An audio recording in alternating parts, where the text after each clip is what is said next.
mbokk Walalde monsieur le maire ñoo ngi lay nuyu di nuyu population Walalde commune de Walalde yëpp di nuyu coordonnateur programme Puma ak ñi nga xam ne ñoom lañ àndal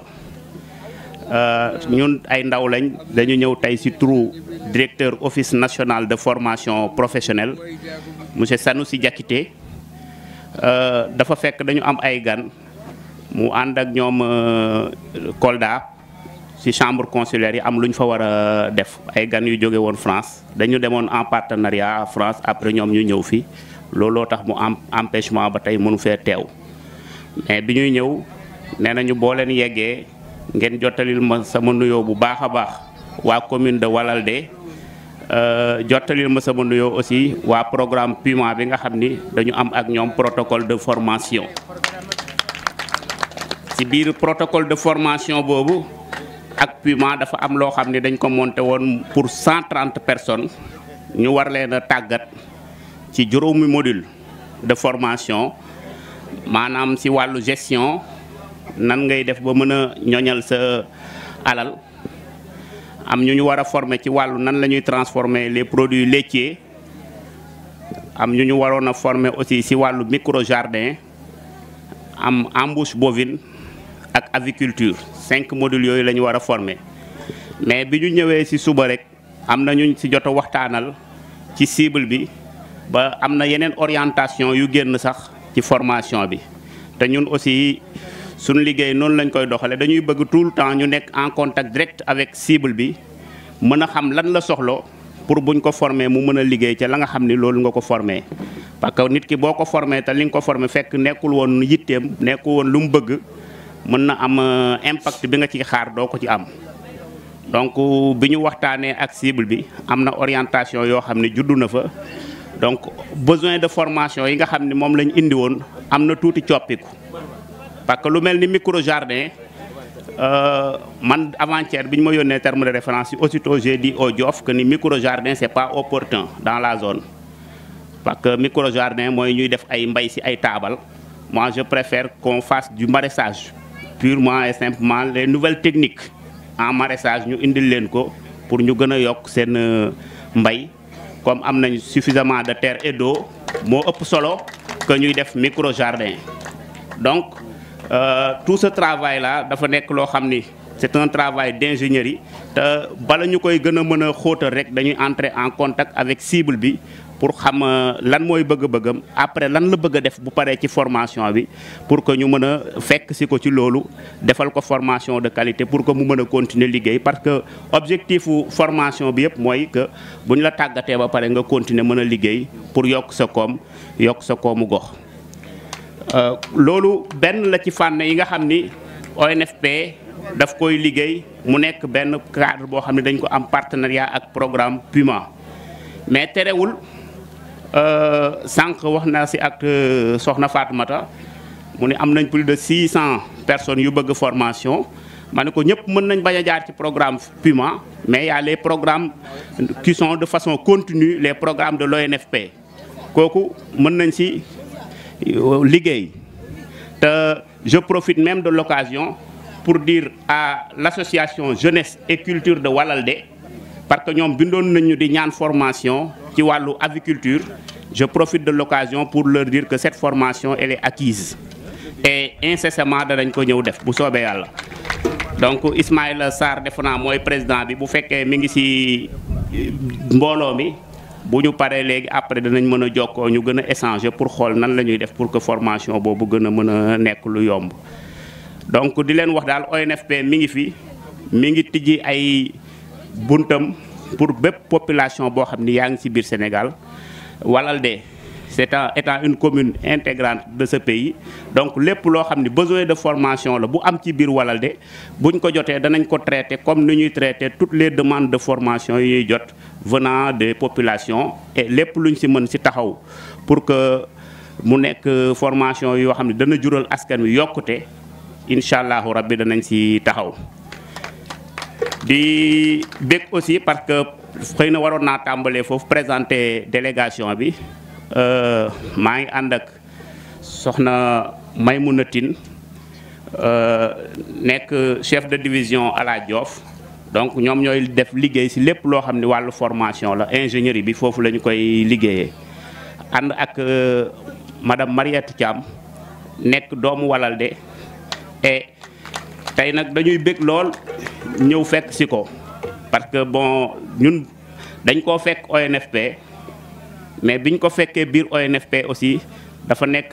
nit ku yaatu lool mën a boot ñëpp mën a xajoo ñëpp ba tax na man defe naa ci ñi ko gën a lakkal ONFP laa bokk ah te loolu lépp bu amee moom moo ko waral donc loolu aussi buñ ko gisee ci moom mu ñëw ci dëkkam ñu ñëw aussi ñu defal ñu fi ay teraanga yu bari ngir yàlla ak bakkanam dañuy gën a fonk Lissa gën koo yëkkati fépp fuñ ko tegoon tey jii dañ koy gën a wekk parce que war nañu daal que ni waa dëkkam fonk nañ ko moom tamit fonk na dëkkam lool. parce que suba ngoon guddeeg bëccëg xëy na nit ñi ñoo toppul rek mais moom saa bu tool bu taxaw mi ngi may wax demal ma formel ma sama waa gox demal formel ma sama waa dëkk demal defal ma li donc di leen wax que rek mi ngi tout le temps di leen xalaat di bëgg lu indi yokkute ci yéen donc soxna Lissa Thiam ñoo ànd ak moom ñoo ngi koy jaajëfal ci teraanga yi nga xam ni fekk nañ ko fi. ñoo ngi ànd aussi ak monsieur Balla Silla moom sama assistant la ñoo nekkandoo au niveau de Saint-Louis donc moom tamit mu nekk jàmbaar lool donc li tax ma gën ko indi sax xam naa xëy na des fois du ma am jot mais heure bu ñu waree am lu ñuy dox ci Walalde bu ma amul jot rek moom mu xam na zone bi dana mën a ñëw fekk ci population yi waxtaan ak ñoom ci li nga xam ni moom la ñu war a defal waaw donc daal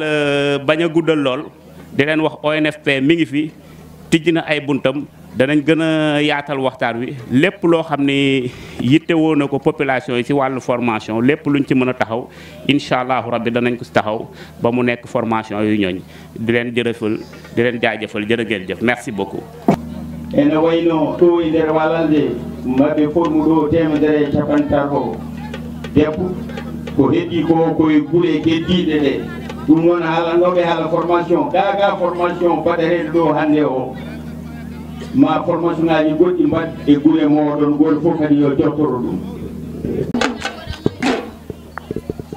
bandiraɓe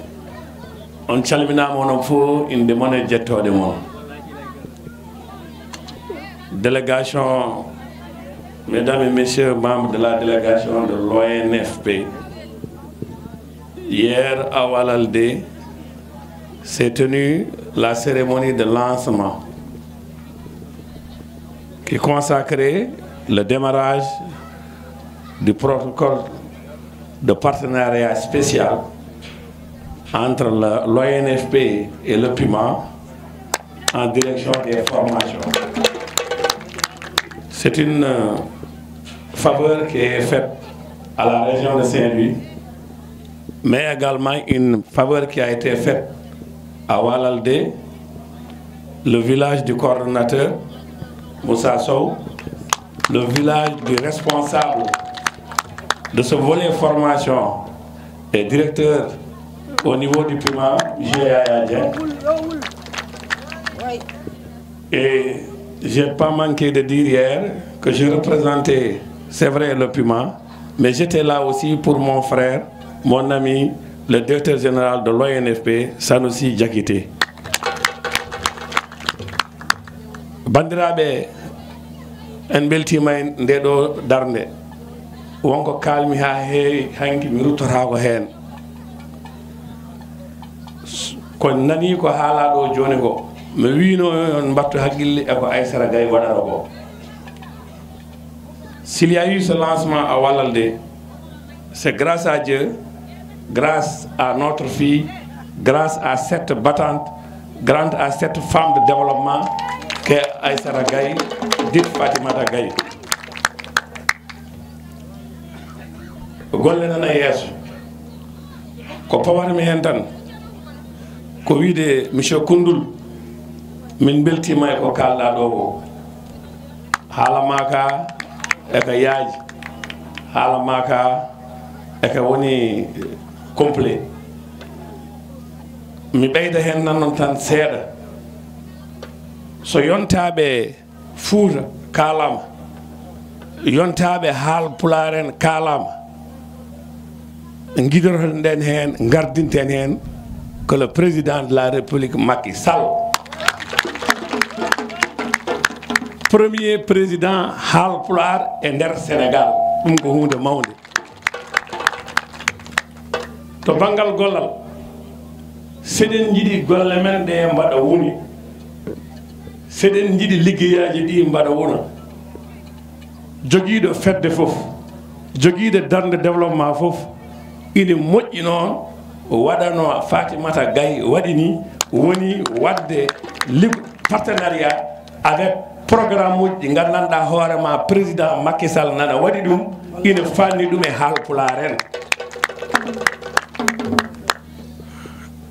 mi wiyata Macky hono mum ala kono noon ko gorko jingowo noon ganduɗo hoorum ganduɗo ko yahara ganduɗo ko iwdi muɗum. Je vais vous en donner la preuve. So wiyama Puma ene couvre 10 régions frontalières ko idi waddemi marqué foof ko sa yeehi Gambie a yeehi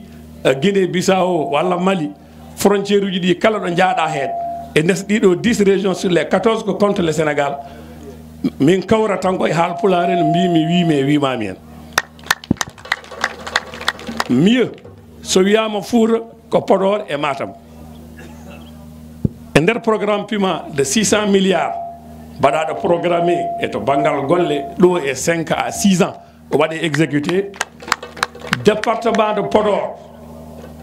en l'occurrence Lila Morphil kañum woni frontiére men e Mauritanie ko 102 milliards waɗa hen programmé 102 milliards sa yeehi région de Matam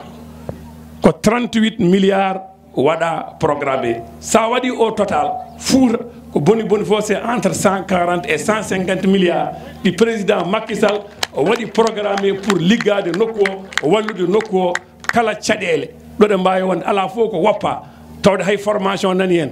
wona ambulance mum wona dispensaire muɗum etc. Ambulance goto tottaɗo ko 42 millions jarata parce que c'est des ambulances médicalisées haut de gamme ɓe gandanɗa hoorema kala ko waɗa foti wonde hen nani hen so ñawɗo ñawi so nanna men so hawre ganduɗo haade mum yettade hôpital kala ko fotata safrede ma safra hen wonko gandanɗare ma ko état tan wawi ɗum wadde so président de la république waɗi programme baɗo ni emin jiiɗi Fuutankoɓe mbatta hen haqqille ganda ko kañumen mbaɗana to gueɗal mumen Kédougou naɓe nana mbaɗa golle mumen sa yeehi Nioro ɓen nana mbaɗa golle mumen mais je crois que aussi à l'image de Aïssata Gall à l'image de toutes les associations botoji darade wiyoɓe ne liggono Ila Morphil wiyoɓe ɓeɗo ne liggono etc. baɗo no président de la république so waɗi programme baɗo ni oɗon poti yaɓɓude koyɗe mum jokkodiren e oɗon programme jokkodiren e président d' abord jokkodiren eɓe président waɗi ɗon gollodiron ƴeewen e nder golle mon nden holko mbawɗon waddude ko ina nafa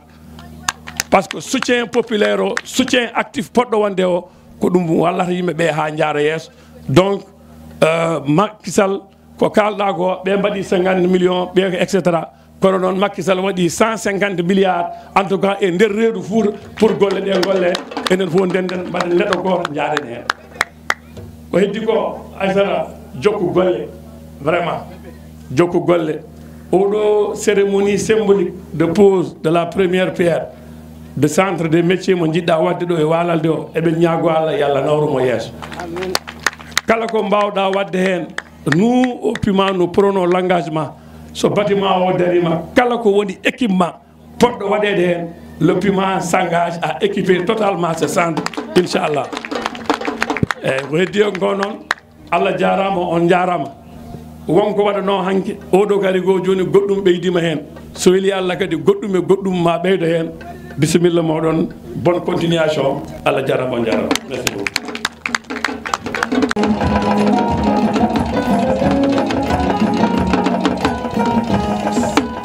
Bismillah.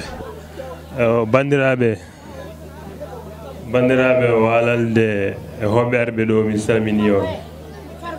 ewa ko ɓeydude hen seeɗa tan ko fonno haalede foof haalama ene wayno ko yettere Allah ko gonɗen ɗo e wadde ko ɗum waalalde sohli ko ɗum fuutankoɓe cohli minen kala ko ummini développement Sénégal kala ko ummini développement Fouta plus particulièrement waalalde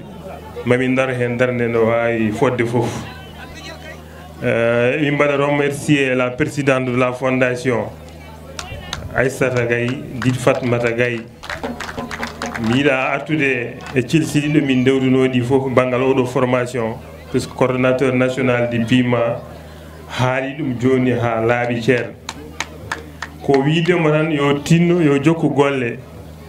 ewa minen salla jaaɓi mamin nanganmo ma PIMA nanganmo ma coordonnateur national PIMA nanganmo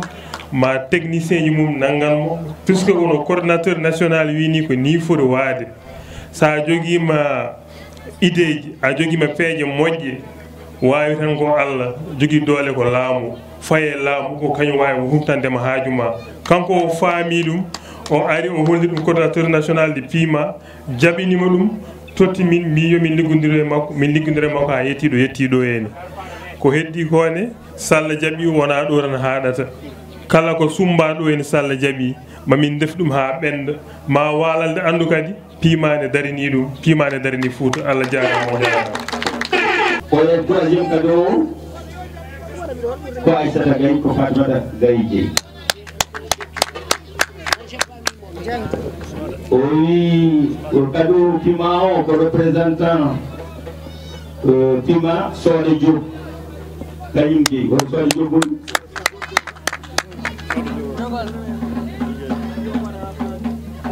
on ko Ñaay Dieng kuma o cadeau e ONFB on jeeyi ɗum kon Madame Tine Madame Tine woni ko Ñaay Dieng waɗema oɗo ko Lisa Thiam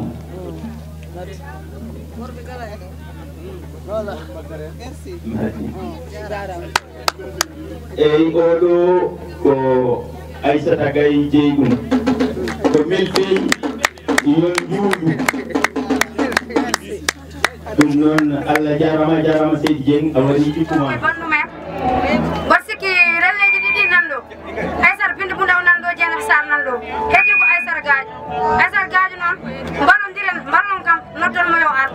o tawtore ɓe jiiɗi ko waɗi mawɗo o wi koko yiɗi hoɗde ɓe kuli ko lawol men ngol ne desi hamnade seeɗa to bande en jaari fof abboye mumen joni noon mi abbo e mabɓe tan wassalam. assalamu aleykum on bandiraɓe mbimi ɗo e walalde ko adi fof emin kollira weltare amen weltare commune o e ɗeɗo golle tawi noddi ko ɓerde sukaɓe ƴewde cellal mumen ɗo tolni to banggal guura min mbaɗi ɗo ko ɓoyani conseil municipal Tataɓijo pour wadde compte rendu holko relleji ɗi liggi e trimestre ɓennuɗo o min tawi ko golle ɗe machallah ina peewi nomin gewno wadde ni kadi min mbi ko relleji ɗi Allah jarama jarama saabu gollal ngal ɓe mbaɗata ngal ko gollal yarlitare tan woni hen waɗi wiide ko gollal yarlitare jobdi ala hen ko hebde sabunde mum tan woni hen liggantoɗa ko bande en liggantoɗa ko rendo ngo wadde noon so woni a jaaɓi ɗum so hono ngal ɗo dental waɗi hoto yimɓeɓe donku wiidema Allah jarama a jarama e inde monsieur le maire mo tawa ko e inde dendagal conseil municipal wallalde e inde dendagal walalnaɓe foof ha tengti noon e rewɓe ɓe yummum sukaɓe ɓe e bammum sukaɓe ɓe emin mbiya relleji ɗi Allah jarama jarama so ɗum ɗon yawti emin belti ko programme cellule de la lutte contre la malnutrition wonɓe ɗo e région de Saint-Louis e wonɓe région de Matam kañumen foof gara kawra ɗo e walalde ɗum ko yettere Allah no feewi ko weltare dey wonani minen min jetta sababu o noon tawi saabi ɗum ko Aissata Gaye e oɗo forum mo waɗi ɗo o woni forum mo ɗaccani haydara ɓaadi noon ko haala rewɓe kalete so ɓikkon kalama hen kon dañani taw duuɓi 5 wadde noon min mbiya Allah jarama jarama Aissata Gaye relais ji ɗi somin kaali ɗum ne min mbawa wasde haalde superviseur mumen o ono Ibrahima Lom sabu kala ko dañaɗo ko Ibrahima Lom relais ne wawi liggade taw no liggori ni ina waɗi perguitte soko o haalda e muɗum haqqille pour miijade so are wattude liggey o ñande wonde tawa yantata e perguitte wannoɗe andi ɗum noon ɗum tigui woni rôle superviseur conseil ji ɗi fof no beltanimo walal naɓe fof no beltanimo emin gandi kadi golle makko ɗe wona tan ɓeɗo mawɓe makko ina gara tan o ari ɗo e Walalde ala ñande fof ko garowo mo rewido golle ɗe no mbayni Allah jarama jarama directeur programme o Mbacké Gueye momin jokkodiri o e ISE PIP wonɓe partenaire programme o emin mbiya ɓeɗo foof Allah jarama jarama monsieur Ndour ummiɗo Saint-Louis o ko haali hanki ko ha ɗo ko jooɗi ɗo e wondude e yimɓeɓe ko emin gandi kadi ko jabde oppude programme uji kewɗi arde tawtore ɗum ɗo minen foof eɗum woɗɗo e amen emin mbiyamo kadi Allah jarama o jarama emin ketti caggal Allah caggal programme o emin dali haqqille o noon programme fof no jogui happu mamen nde gasi mamen nde joofi soko commune o ene jogui disposition ngaji timmuɗi nde ɗum gasi fof minen komin jokko programme o Allah jarama on jarama Keneyba Dem eɗen kucciti e Keneyba Dem ko adi fof en calmini Keneyba Dem assalamu aleykum bandiraɓe sehilaɓe mbiɗen ko Keneyba Dem relais site 3 Walalde min jii e sibisma o ni winda wellitare holko woni wellitare e holko jeeyi sababu garangal ɗo wellitare wellitare pour affaire safruji sukaɓe affaire cellal sukaɓe ɗum jeeyi sababu eɓe gara hande e Walalde eɓe ƴewani min hol cellal sukaɓe ngal tolli hande e nder Walalde ko fonnoɓe arde ɗo tan e Walalde walla ala ko forum des femmes rurales actives pour le Sénégal émergence addimon ɗo walla ala ko jogonoɓe arde ɗo tan ko à cause forum o tagui min nannude nder programme o sababu nde Aissata Gaye addimon ɗo Aissata Gaye ɗum tagui min nannude nder ñalawma hande ko sababude Aissata Gaye min nanni hen programme o holno gollorto ɗon minen min gollotto koye batte pete en Mbumba en Walalde en guure kewɗe ndendi relais ji 14 sites minen liggodirta e nder région ɗum ɗo jeeyi ala ko defoton ko defoton ɗo ñammin sukaɓe ko holko wayi aɗa wawi sifanade minen seeɗa min ñamminde sukaɓe ko ruy aldinaɗe min ñammin ɗumen daguiñaji min totti ɗumen ɗum ɗo saseji MSPs fo min totti ɗumen eyyi ɗum noon Allah jarama jarama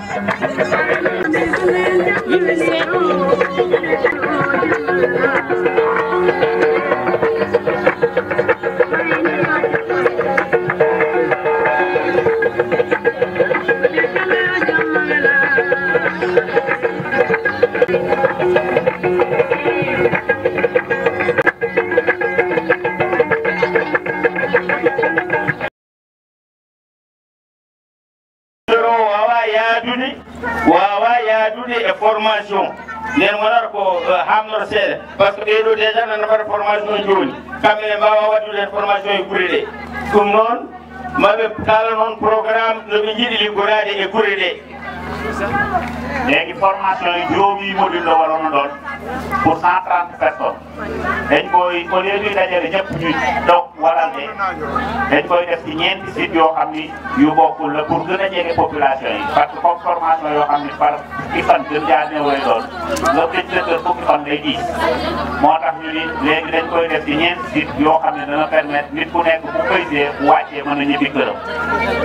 o wi wonde hono temedere capantaro rewɓe formé heɓe ɗo e nder Walalde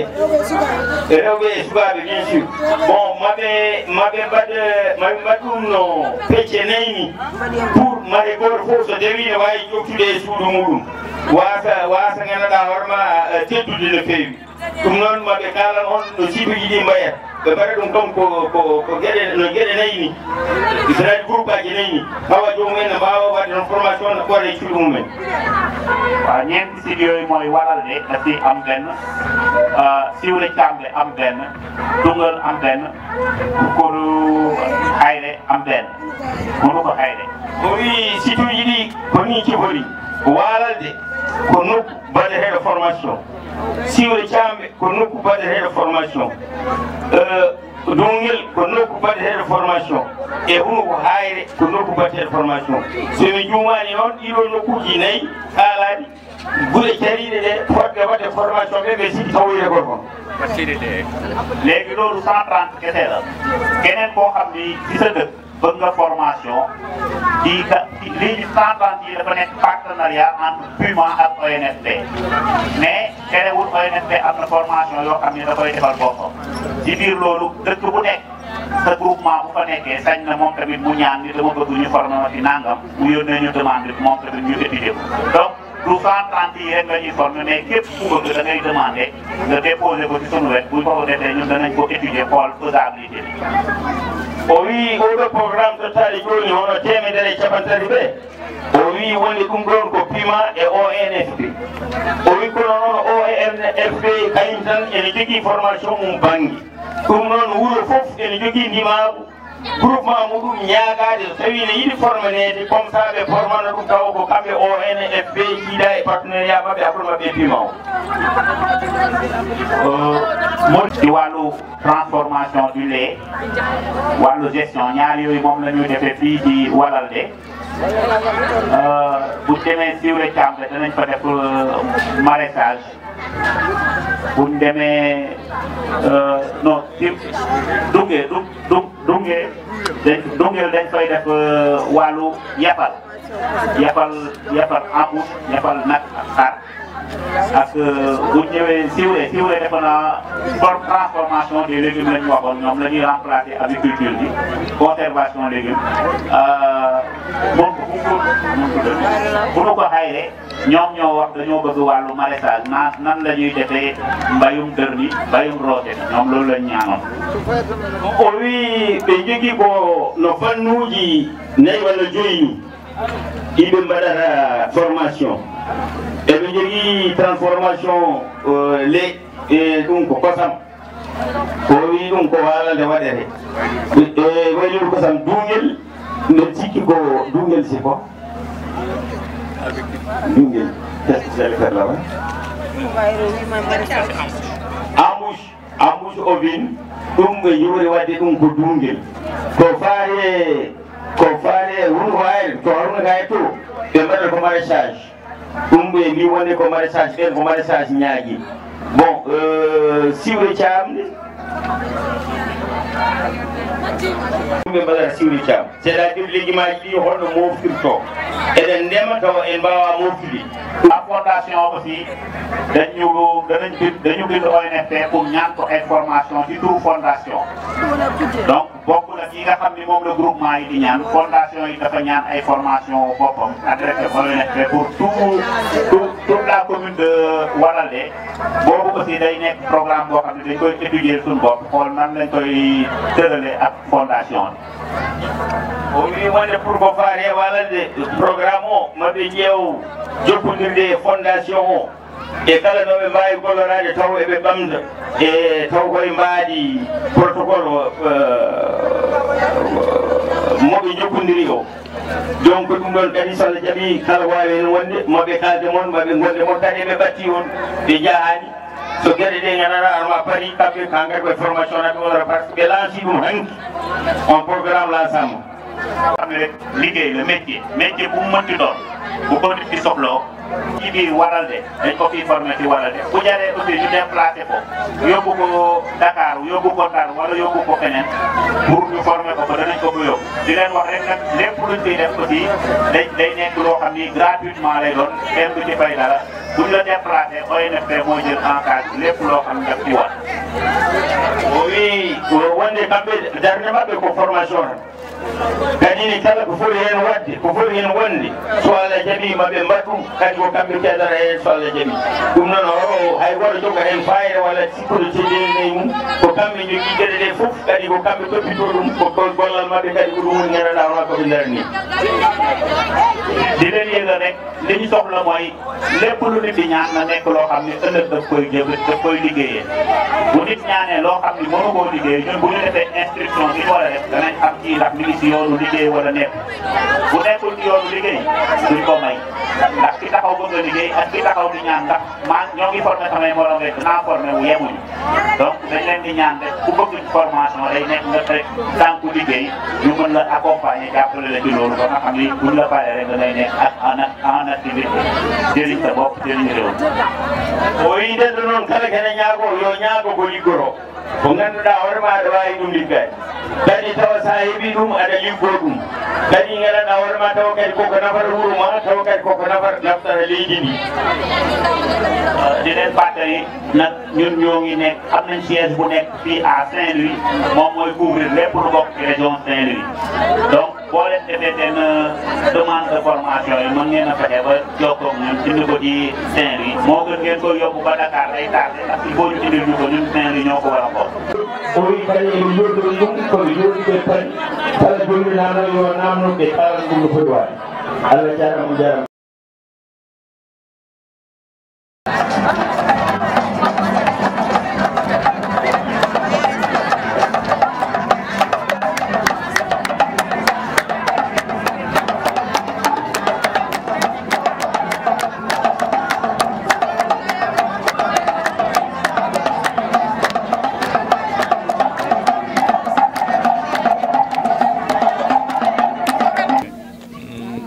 mina seydan rajim bisimillahi rahmani rahim bandiraɓe mi salmini on goto fof inde mo yettode muɗum mi yetti on kadi mi mani on ñaganaden Allah ko puɗɗiɗon ɗo ko nde Allah gasnata ɗum e jaam rokka en ko jiɗɗen ko yo Allah waɗen suturaji ɗi yo Allah dandu en e ko kulɗen fof yo Allah waɗen en kala ko jiɗɗen namdami koko jinnomi haalde to banggue cellule Dungel wargo cellule o ko min Dawdo Boubou Gaye min woni coordinateur makko ɓurɗo andirede Yowbo Gaye mboɗo wondi noon e capanɗe jeetati e ɗiɗo neɗɗo hakkude debbo e gorko jeeyaɓe e cellule he alhamdulillahi rabbil alamin nde min ƴetti ɗum nde min ƴettirani ɗum cakan min ƴettiri ɗum tigui rigui kadi ko no fotata wonirde ene fotata fewrude no mbirumi ni kamɓe fof no potiri ina heewi fedde woodata won yongiɓe kono kamɓe capanɗe jeetati ɗiɗo ɓe fof goto fof no daari darde muɗum min gari ɗo rawane min totama ɗo carte uji membre carte uji ɗi fof min jeeyiɗi kanƴi fof haaɗi kawri eyyi min dañi hen anni hen e haalis min duttima kadi min mbaɗi cotisation e koye amen pour wadde renforcer cellule o alhamdulillah yimɓe fof kadi mbaddi min duttima min organisima wadde programme programme o mi waɗi ko pekano ɗon e Dungel e pekano o kadi waɗi réussir komin jinno hen fof min dañi alhamdulillah min pelliti darade darde yilade GIE ɗum ne kadi Allah newni guila rawane nande juuɗe amen ittani kadi ko heddino e kalis ko min mbaɗi ɗum anni no furankoɓe kewi wadde ni ina cooda ina jeyta hen min goni ha ɗo joni ɗo min goni ɗo min gari min garani e moyen ji cotisation min gari koye moyen ji amen komin ndenduno ko hen min itti hen min gari hen min nooti ina hamni seeɗa noon délégation no fonno ɓurde ɗo hawri noon ko yimɓeɓe ko dariɓe toon e Dungel to banggue coñe maaro hanki won yimɓe joyo fotɓe formede gadi hande kadi ɓeɗo ene gabbima ko volontariat ko karantagal ko darde kadi min beltima Allah noon min beltanima ɓiɗɗo o Aissata Gaye min duwanimamo kadi yo Allah yettin fandare nde ɗo yiiɗi yettade ɗo yo Allah yettinmo ɗon kadi e wajade enen furankoɓe woto famɗinen ko famɗani so tawi neɗɗo wawi ittude ngaalu mum ina waɗa hunde ina wiya en gaare nder ɗon liggon ɗon koye moon bandiraɓe funti ala ɗon mi yiyan ɗon funti jimi ɗon ko haqiqa ɗum noon jaggen e haqiqa o jaggen e gonga o daroɗen dadduɗen ballen koye men mballen mo kanko o daña wune o kanko woni men ko wune o enen wonani hen ko ngalu ngu ɗum noon bandiraɓe kala ɗo selil woni jinmi ko yo ɓeydo darade wona karanteɓe mata ina eɗen jettoɗo jiɗɗen yettade ɗo en duwoyima kadi to banggue formateur uji ɗi en beltima e wiyade wonde ko Dunguel ɓe paayi nde ɓe mbaɗi programme mabɓe foof moɓe gar Dunguel guure noddaɗe kadi so Allah jaaɓi ne mbiya toon bisimilla muɗumen